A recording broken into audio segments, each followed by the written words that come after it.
Good afternoon from wherever you're tuning in from. My name is Shelby Coble, and I am the Assistant Director for the Siburt Institute. And we're so glad that you have chosen to join us for the intersection conversation today, where Carson Reed will be talking with Jess Lowry and Smith Hopkins on innovation and new church plants. And we're excited to hear from both of them and have that discussion take place and beginning in a few moments.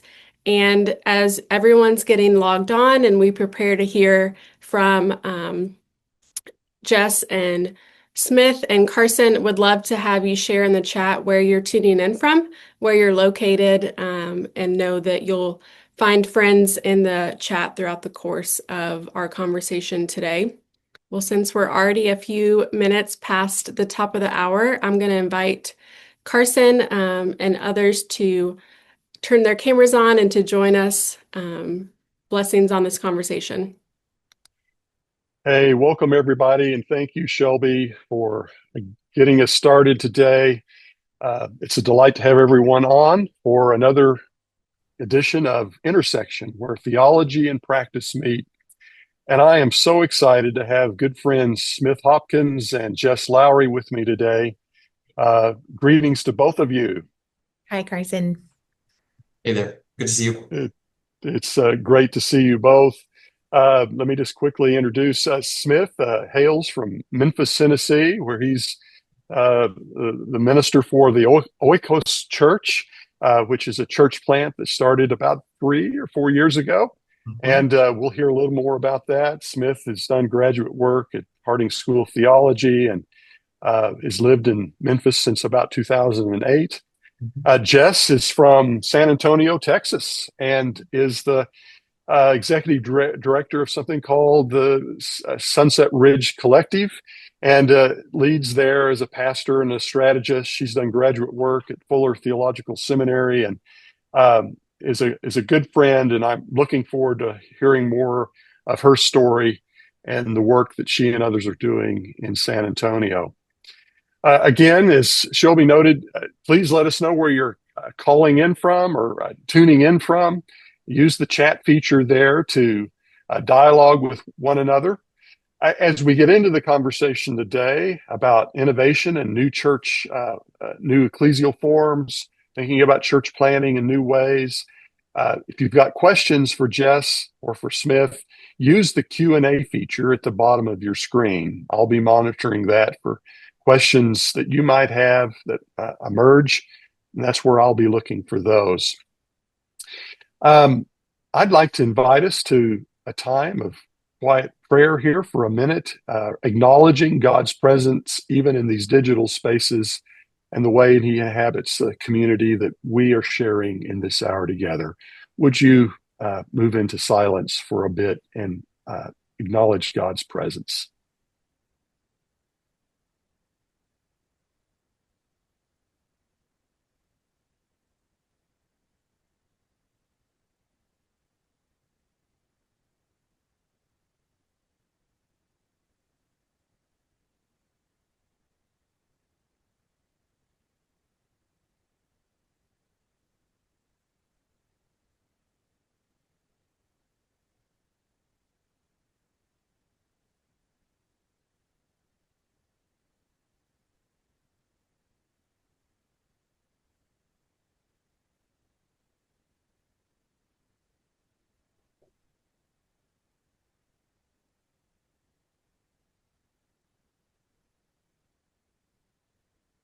O God, eternal in the heavens, your work from generation to generation in many different ways and times and places and contexts, you, we acknowledge, are at work.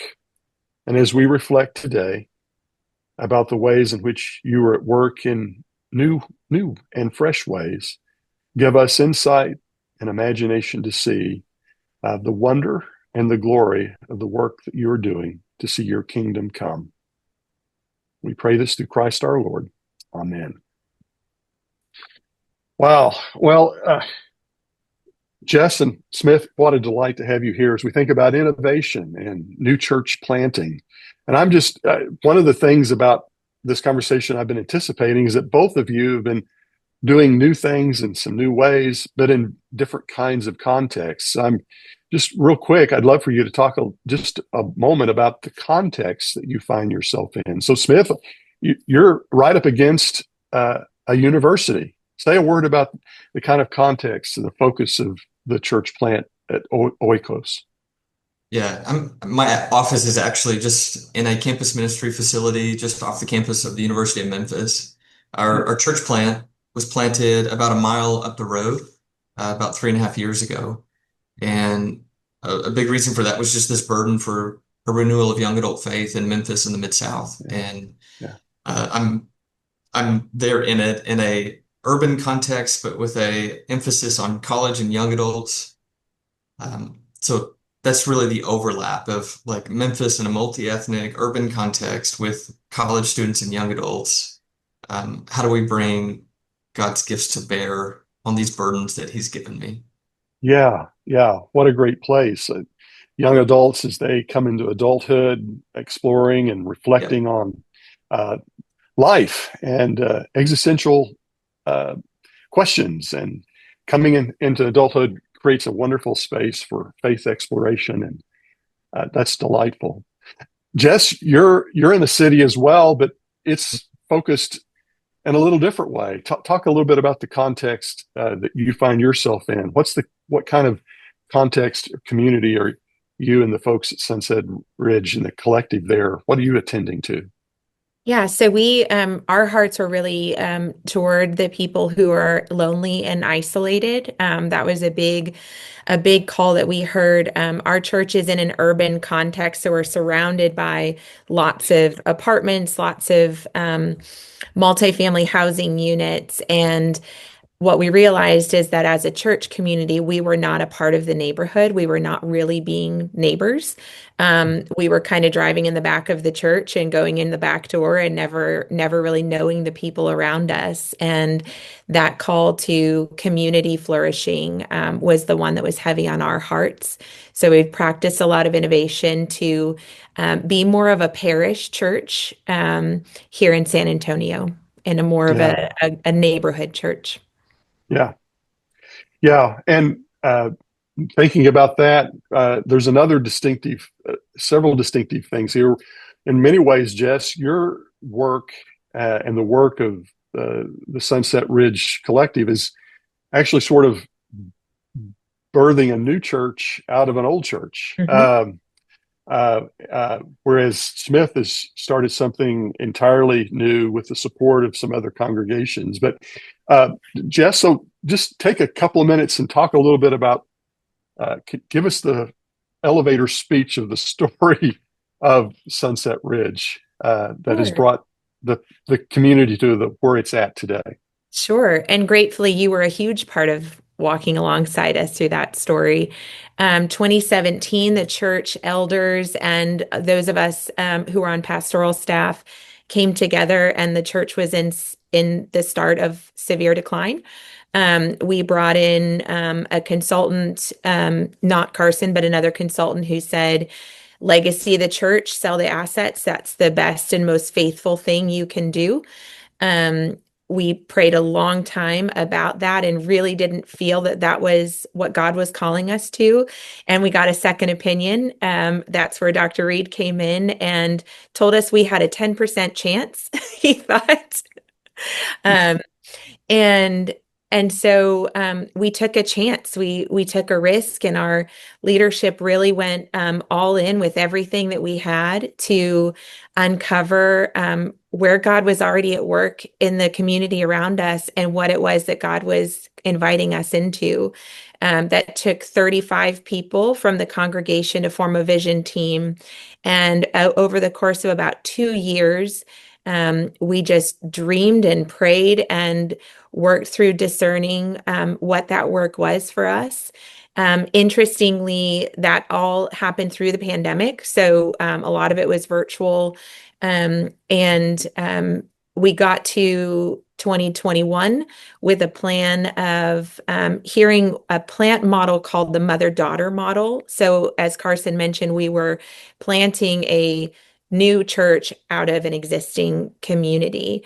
In addition to that, we really felt the call to social enterprise. So a form of business that does good for the community.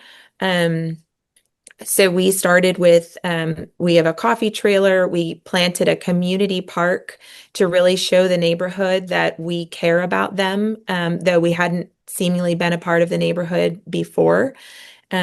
Started a second worship service that kind of became its own little community. And yeah, been quite a journey. We now have 7 social enterprises that we operate here on the campus. Our church had declined all the way down to about 75 people is where we got to at the beginning of 2024. We were down to about 75 people, and currently we're a community of around 400. Yeah. Yeah, and just booming children's program, part of the neighborhood. It's extraordinary what God's done here. Yeah. Yeah. Thanks for that. Thanks Yeah. for that, Jess. It's a wonderful story of trust and risk taking and hope in what God can do if Yeah. we lean into God's preferred future. Smith, you've been on a great journey as well. What would, but it's a different journey, but it's no less marked by God's graciousness and God's action. Give us a 2 minute kind of thumbnail sketch of your journey with Oikos. Yeah, for me, the burden for church planting started as this like curiosity and then hobby horse on the side. Post college, I became really enamored with Tim Keller, a church planter in Manhattan, New York, who's passed. And actually, at his passing, I just sort of discovered that he was one of the most significant fathers in the faith to me, although I never met him. An inspiration for church planting, but then feeling like, well, somebody else is going to get to live that dream because they're going to have gifts that I don't have. Still a burden. And I've been ministering in Shelby County, Tennessee, where Memphis is located, since 2008.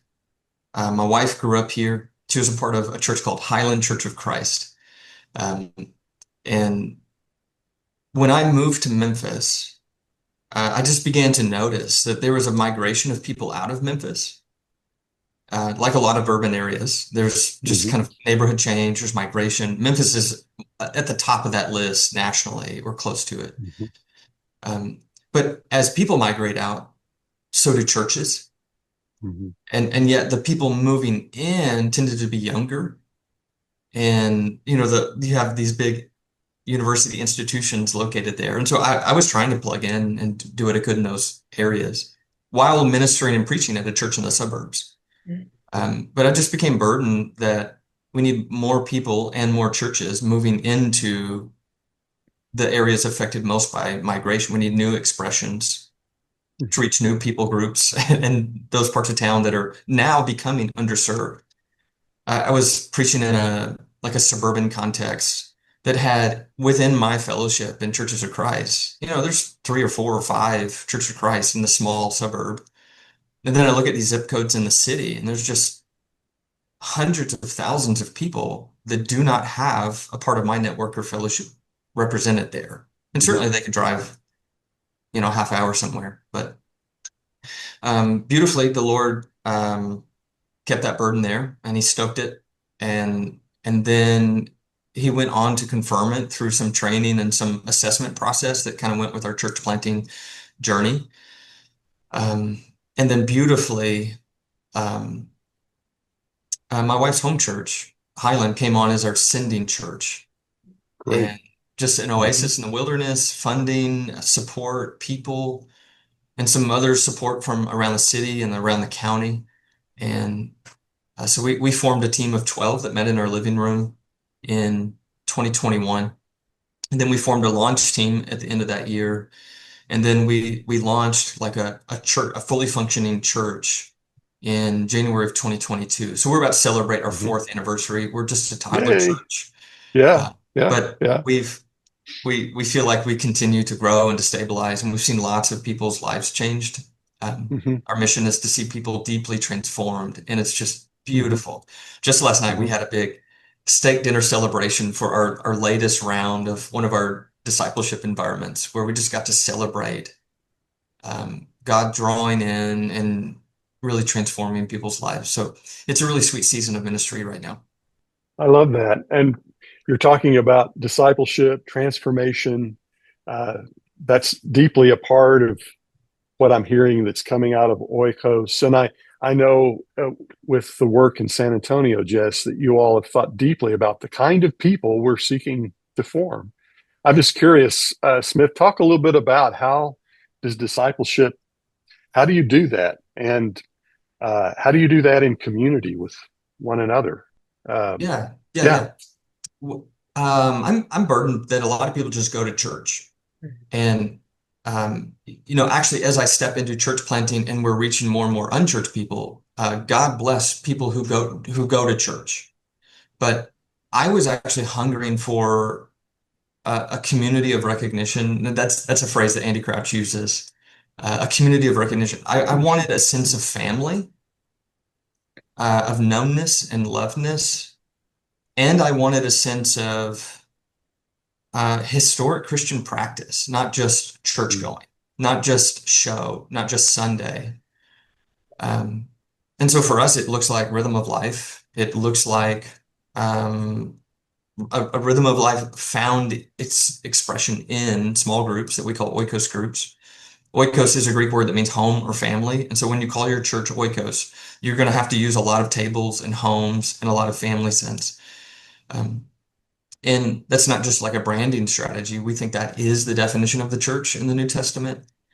Um, so spiritual practices in loving community on repeat, um, we think that is the recipe for deep transformation.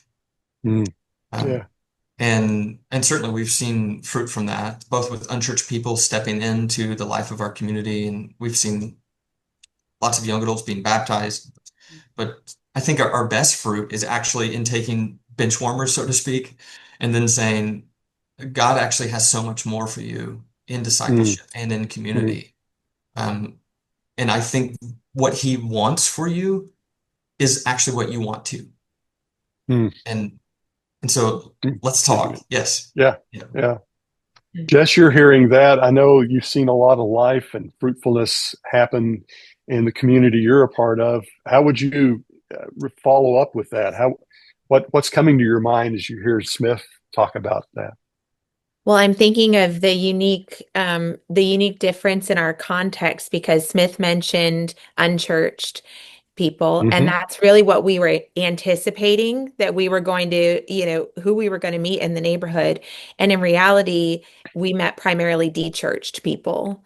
So we Mm. have become a place for people who are healing, people who have been Mhm. wounded in some form or fashion by the church or by the teaching or whatever it is. And so very similarly, our kind of heart word for our church that we shape everything around is belonging and helping Mm. people find belonging. And also similarly to what Smith's doing at Oikos is discipleship groups. We've built, we don't have life groups. We only have a couple of Bible classes, but our goal is to get every person in a discipleship group because that's where they find belonging. And it moves from a community that is shaped around a single, kind of preacher model that everybody's looking to the preacher. And in fact, they're encountering Christ in one another within these groups and supporting one another. And at every season, we're birthing new groups, which has been very beautiful and fruitful.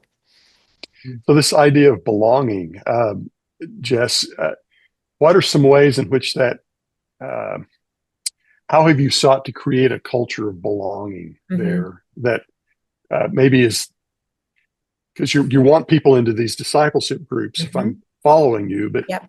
there's sort of you got to get this in the water, right? This idea Right. of belonging.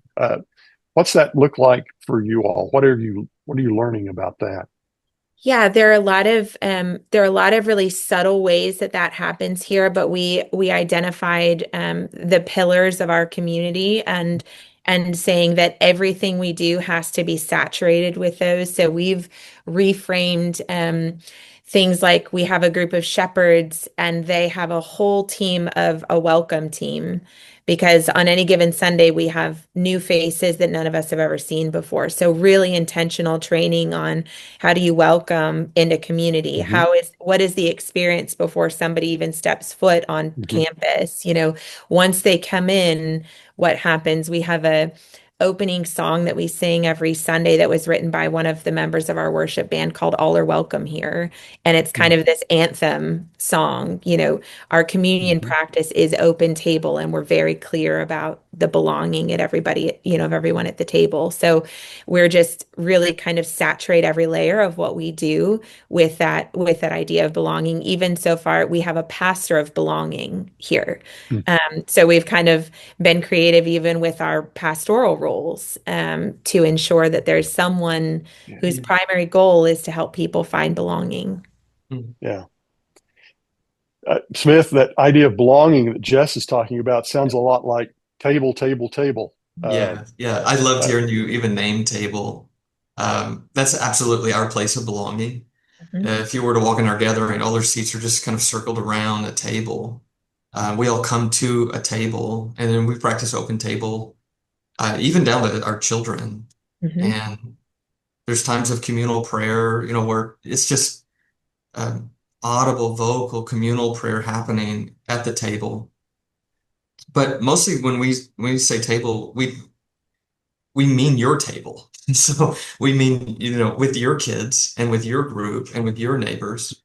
Um, and I think one of the unique things about our environments is that on the first Sunday of every month, we have in-home worship where our groups host in homes. Mhm. And so mhm. it's brunch at a table, and then it's the bread and the cup at that table. And then it's a few songs and it's a bunch of kids leading and it's readings. Um, and so that's not like a one-off, but for us, that is the way to show people this is what Oikos means. Um, we do Yeah. not want you to go to a church on Sundays once a month. We want you to go to a home, and we want you to be the church in that neighborhood. But what that does is that it actually forces 100% of our people to be in a group, and they may not go to that group the rest of the time, but we just don't. One of our groups is going to host at our gathering place. Um, And actually, we see a higher retention rate for people who visit on one of those weeks. They just imagine this. Like you show up to a church, you think you're going to go to church on Sunday, and instead there's like 20 people and brunch. This is not what you were expecting if Mhm. you're a first-time guest. And yet we consistently find that those people come back and they come back at higher frequency than if you come on another time. I think people are looking for belonging. And they're looking for something that doesn't feel, I hear these two words all the time, and it may be because I'm on a college campus, hypocritical and shallow. Mhm. Hmm. And so if you have somebody who shows up in pajamas to a house, like the artifice, like the Sunday stuff is not there. Um, and then the depth of a relationship and the speed at which you can get there.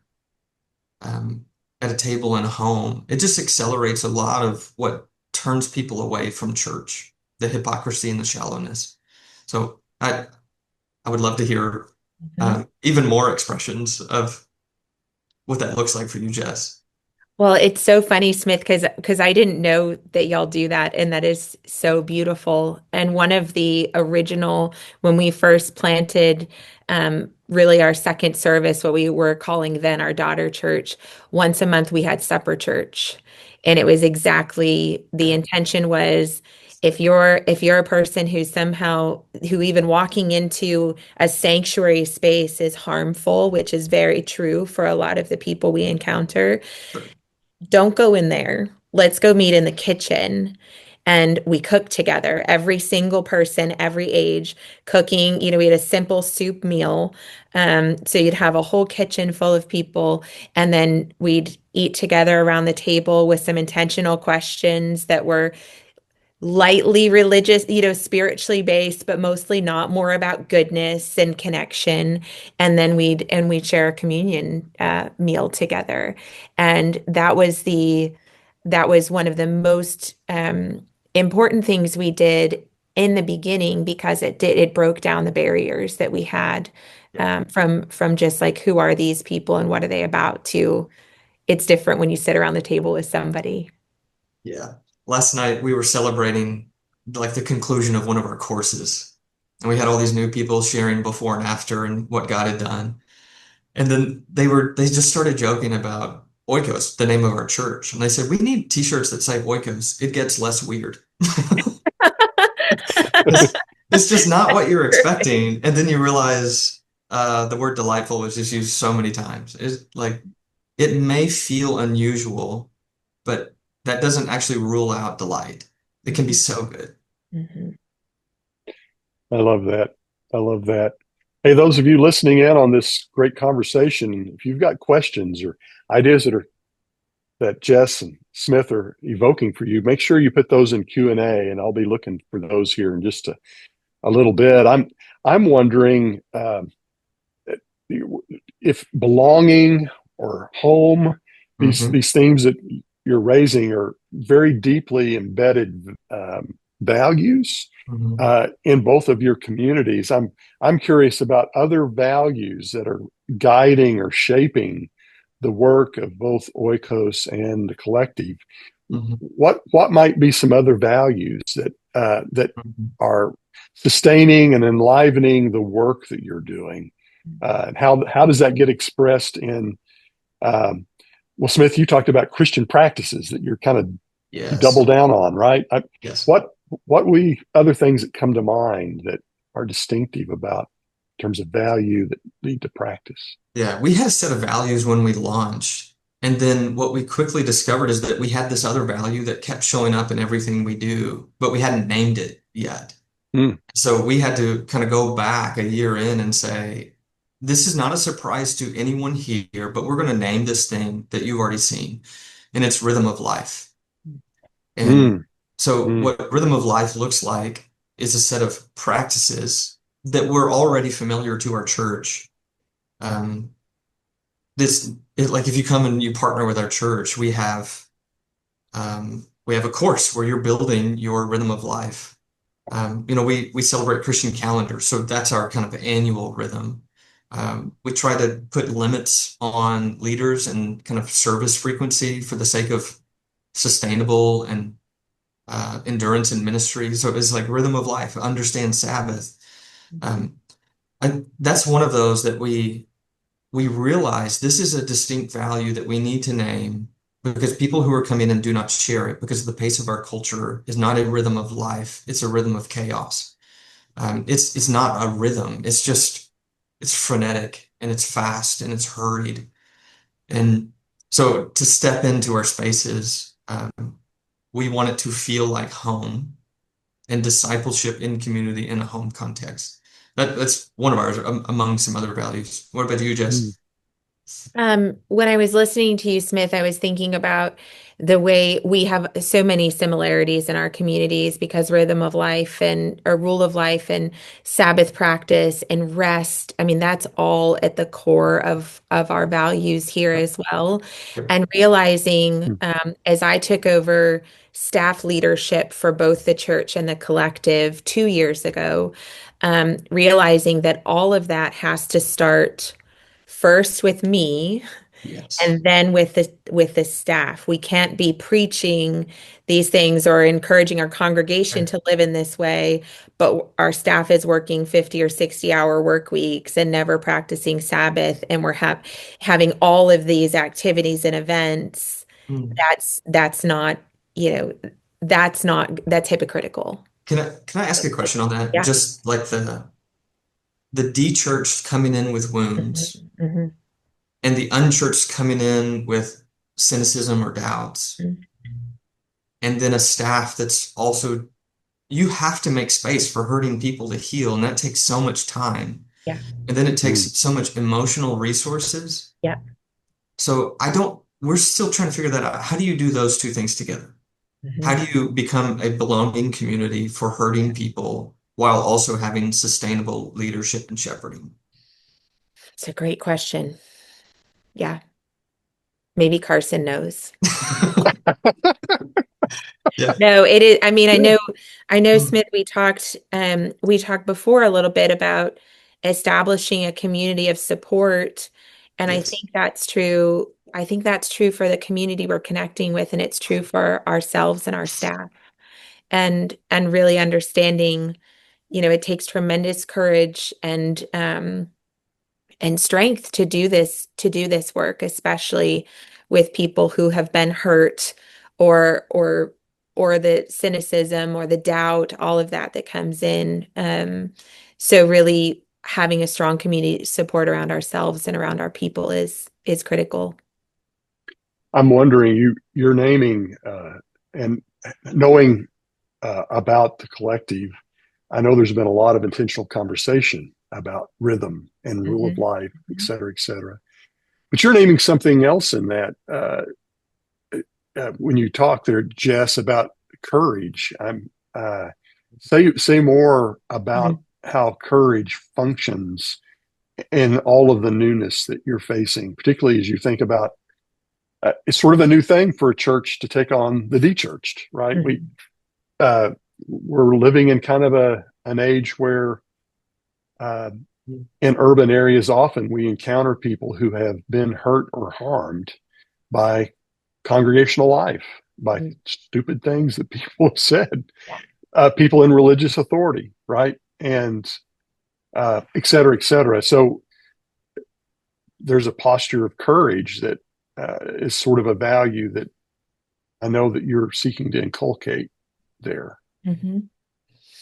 Well, Say I something think about that. Yeah. Yeah, I think to use a little bit of Brene Brown, kind of courage, that practice of vulnerability. I mean, it takes to sit down with a person who's been wounded at the levels that we've encountered here, and to be able to hold their story with them and their pain with them in a way that is unflinching and doesn't look away and say, and because in some cases you're also bearing the projection of a church leader.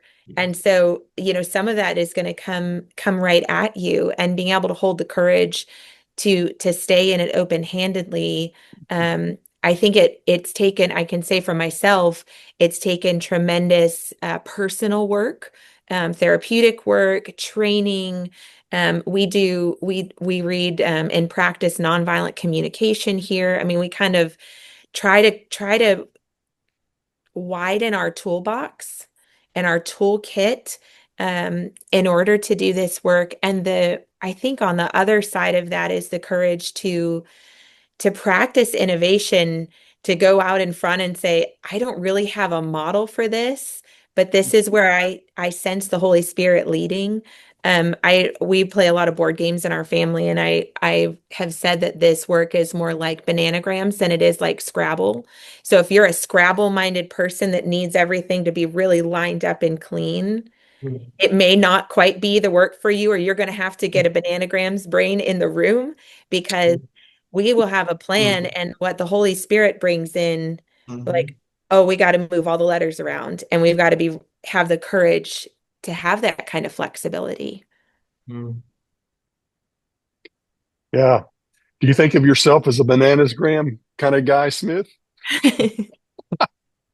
Yeah, are you I love Scrabble that. or bananagram, Smith? Unfortunately, I'm screwed. Yeah. I Man, I've personally, and we've been talking about this at a church systems level, but you also named it at a personal level.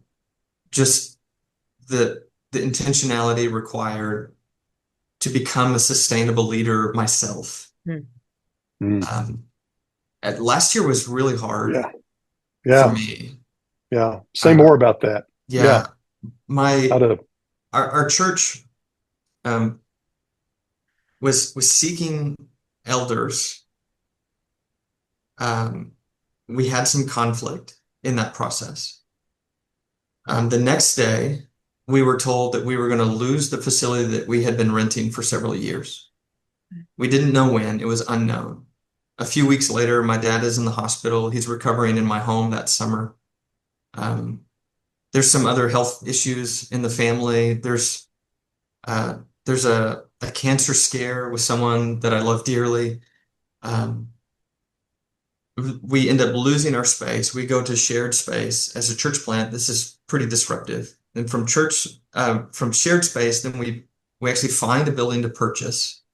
And so we're doing funding, we're doing renovating, we're doing banking, and then we move into it. And then kind of as the fulfillment of all of that, the next year in January, we ordain our elders. So it's like, all right.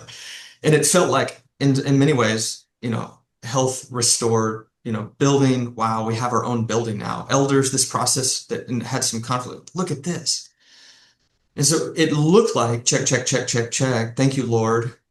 The pruning is now done. Let's see the fruit. But man, it was right then that I felt more weary than ever. It was just like I had just kept running. And then like the next kick on the next leg has to be the end of the race. And then there would be a health issue, or then there would be the building, and then there would be the move. And so after running that for so hard, I just became really tired. And so this year, 2025, has mostly been me personally restoring rhythm. And what Jess, you called earlier, like a community of support to meet my level of challenge. And I want to be someone that the Lord can lead into challenge. I do not want to be on the sidelines. I want to be in the arena. But if I'm going to be in the arena, I've also got kids in the arena. I've also got a wife in the arena. I also have a church and ministry. Yep. And so it's looked like, all right, how do I get friends?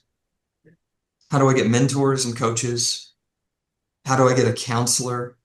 How do I get just the resources required for me to be sustained? And actually, it takes a lot of my energy.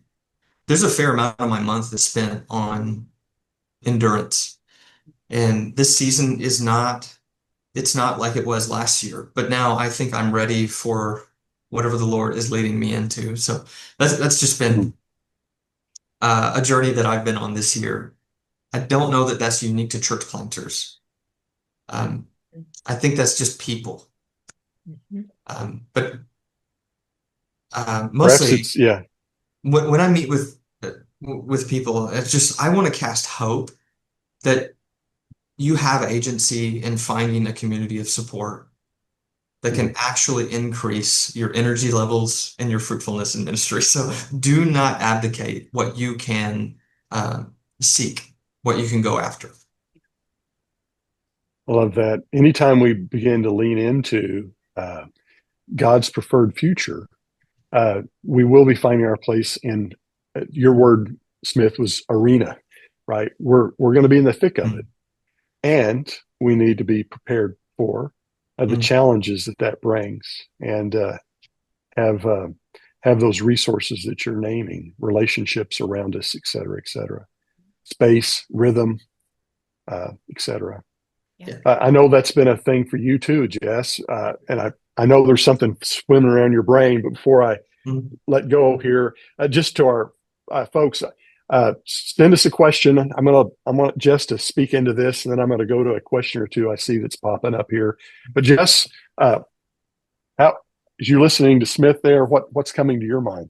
Well, it's so deeply resonant, Smith, and I really appreciate your vulnerability in sharing that, because I do think it's not something that's often talked about. Even you just sharing that, it felt so moving to me, because I have kind of lived from a place of saying, like, oh, there must be something wrong with me that I need this entire team of people to help me do this work. And I don't mean my staff team, that's obvious, but I mean my personal team of coaches and spiritual director and therapist and, and all of that. So I just want to thank you because that was very, very helpful for me to hear that's not unique, that is actually quite normal, and healthy. Mhm. Um, I don't really know how much I would have to add to that except a strong conviction that I've had really over the last 6 months that we cannot create systems that require the burnout of one person to function. That this work, especially as it grows, what I've learned is that my capacity, God has strengthened my capacity and strengthened and brought people around me. But as the work continues to grow, I can't hold it all. I can't be the one that holds it all. So constantly asking, and we've seen God's provision every step of the way, but asking for who is the person that we're missing, and being able to look at even from an organizational level.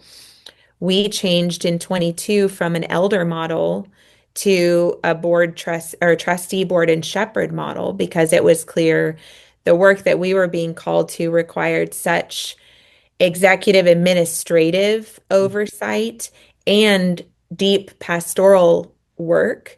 And to expect one group of people to be able to hold both of those things was unrealistic in our minds and in our context. And the same thing is true of us as leaders. So having that strong support. I recently heard two women speak at Princeton who were in their 70s and 80s, lifelong ministers in the Presbyterian Church. And they were asked the question, what is the antidote to burnout? And you expect all of these, resources and people and whatever. And they said friendship. Mm. Friendship. Yeah. Yeah. Deep friendship. Yep. Yeah. Love it. I love that. Well, I want to get we've got some questions coming in. Let me use those to sort of shape some conversation here. Uh, we've got one question that's coming in. It says, well, tell us a little more about how you do church. What does that look like? Maybe on a weekly way. And they're also curious about, since both of you are describing new church planning, uh, are there books or other things that have been particularly helpful to you in shaping the work that you're doing that might be useful for those who are listening in here today? And if, by the way, if you name some of those, I think some of our staff online here can put those into the chat. But yeah, maybe just to say a word about what does the rhythm of a week look like for you? How do you uh, what's a weekly rhythm look like in your place? Smith, you want to offer a sketch there? Sure, I can. I, What I'd really like to do is hear Jess's answer, but no, I will. we're going to Yeah. want to hear from both of you. Yeah, first Sunday of the month, we do in-home worship. I talked about that. But on a typical Sunday, it's not too different than any other church. People come in. The centerpiece of our kind of flow of worship is the table. We have some set liturgies that we say that may be unusual. We recite the Apostles' Creed. We have a kind of confession of sin that we participate in every week. We have time of singing, instrumental worship, and then a teaching time. We send kids out for the teaching time to their Bible classes. And because I teach during the kids' Bible classes, that gives me an extended time. So it's not like a 20-minute sermon. I teach for a full hour. And that's a typical Sunday. So an hour of worship, 5-minute intermission, hour of teaching, and then we go to group life later that week. Into homes, right? Yeah. Yeah. What do things look like at Sunset Ridge? Yeah, so What might you encounter? Yeah, we moved away from the kind of mother-daughter language and model, and we moved to simply having two worship services at Sunset Ridge Church. So Sunday morning at 9 o'clock, we have our a cappella service in our chapel. The structure of both services is quite the same. They're centered around the communion table, sermon, scripture, and one a cappella. And then our second service at 11 is full instrumental. And those are have both been both have grown interestingly through this process. Both what we call the traditional service and the instrumental service have grown, though kind of as we expected when we launched the instrumental service. We have a sanctuary and a chapel, so we were having instrumental in the chapel. A cappella in the sanctuary, and they've now changed places because of the growth in the 11 o'clock service. On Wednesday evenings, we have a meal at 6 o'clock where everybody comes together, all ages, teens, kids, adults, and then people split off into their discipleship groups. And we also have discipleship groups that meet during the week as well. So we have, I think, eight discipleship groups that are meeting right now. Yeah.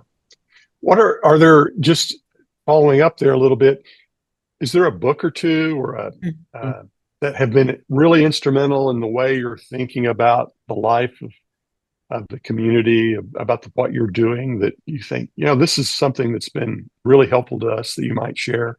Just curious what, do I'll you have share. anything you would? Yeah, two very more practical resources that have been helpful for us. One was one that we walked kind of as a voice in the room through our process of shaping the collective, and that was called Everywhere You Look by Tim Sorens, who is the founder of the Parish Collective.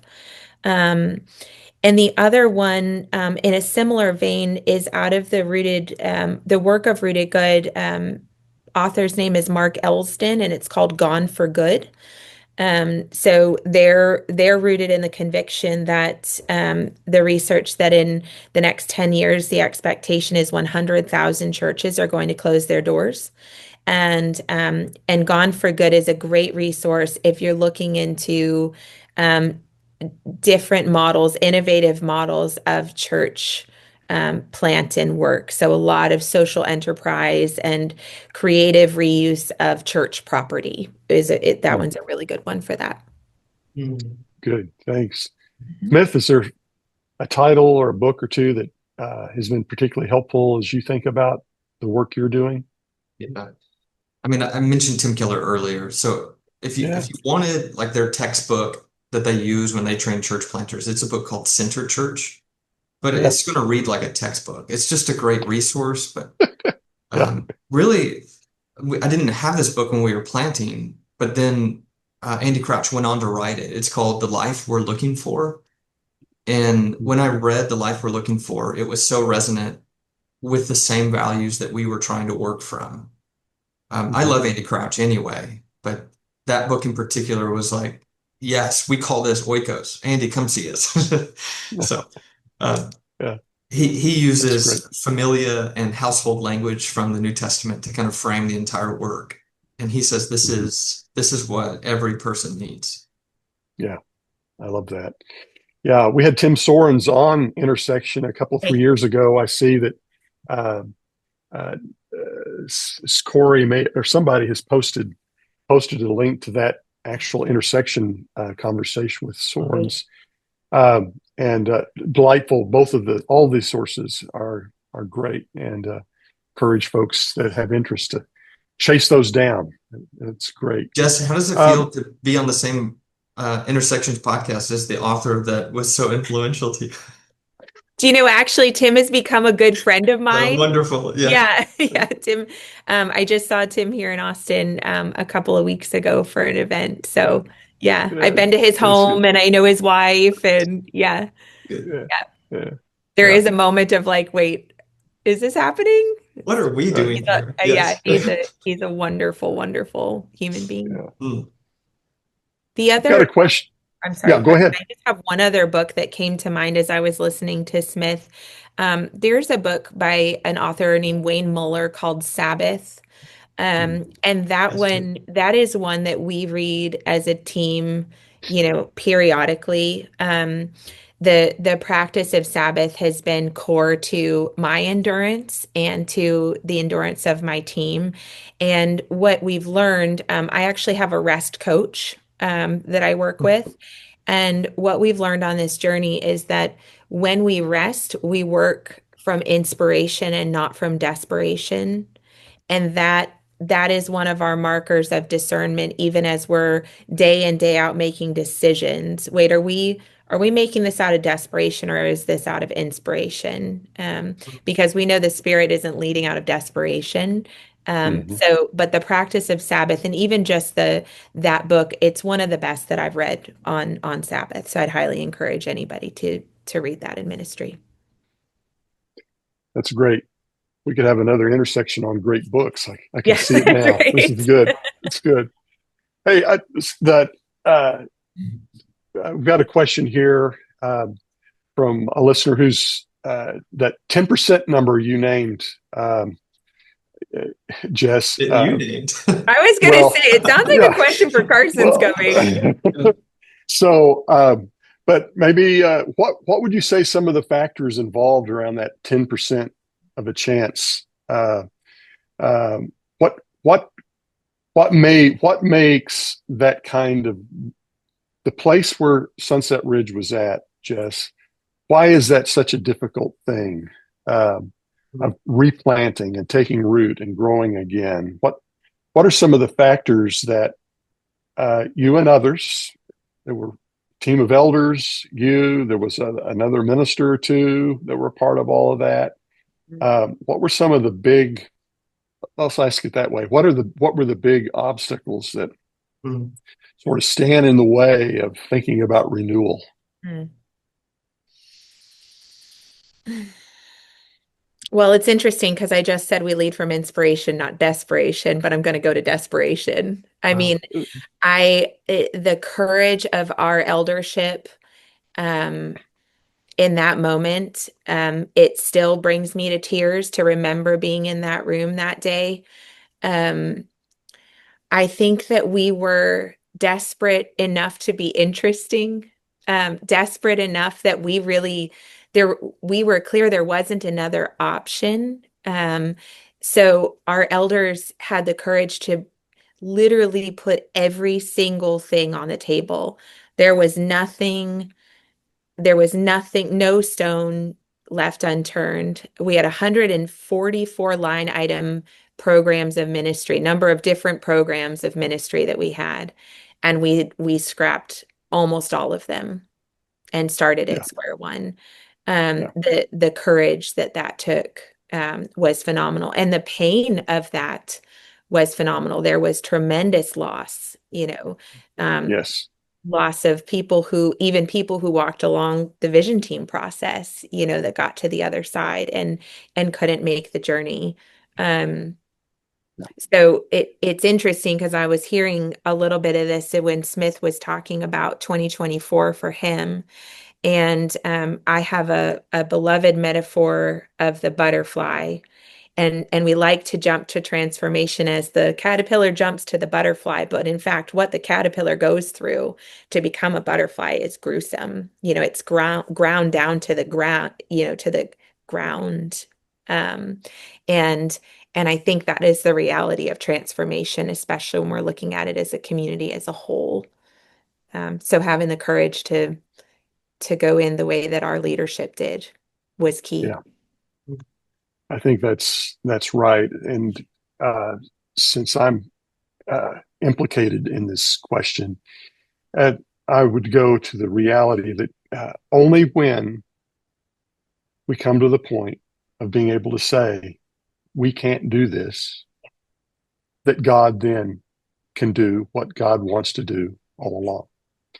And that's, I think, what happened at Sunset Ridge is that there was a clear sense that only God can make something out of this. And we're willing to put it, as you said, Jess, all on the table And if it goes down the toilet bowl, it goes down the toilet bowl. But we're going to take the risk that God can do what God says he can do. And that's why very few churches, only 10%, are willing to actually live into what it means to say, we're a valley of dry bones. We don't have it. Only God can make these bones live. Yeah. And that takes that's a remarkable place to move to. And not many churches who've had a long and glorious history.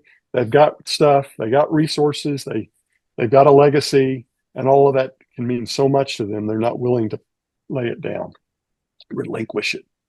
And that happened. Yeah. Yeah. I love that. And it's a beautiful thing. I'm back to another question here, and wow, we're out of time. Actually, we're out of time. Okay, I'm going to let that question go. I'm sorry. But before we do, I want to give both of you a chance to just to name something that really stands out to you as we wrap up, Smith and Jess. We've talked about a lot of things. There's a lot more that's still set in there, but as we leave today, what would be one thing that you would want to leave folks with as you think about innovation, you think about new churches, some of the things we've talked about today? What would that one thing be? Who wants to go first? Smith. Well, the one thing I'm leaving with is, Jess, I'm just so struck by your level of heart. And I mean that as a great compliment. That's a word I use to describe vulnerability and courage and life. And I just see so much heart in you. And I imagine it's soaked into all of your church. And so I think the thing I would want people to leave with me is this really important plea to guard your heart. From the wounds of ministry, from the weariness of the load, from transitions and changes, from competing things. Guard your heart. It's the wellspring of life. So I think that would be my word, just to reiterate what I said earlier. Don't give up your agency in the care of yourself and your soul as you lead others. Love that. Yeah. Jess, what would be Deep your word? wisdom, Smith. That's yeah. I think on every single day we have a practice of looking for where God is at work and naming it. Because the days of naming budget and bodies and pews as metrics for church faithfulness, those are long gone. We know that. But being able to name God's faithfulness through each story, each place, we get a front row seat to miracles every single day.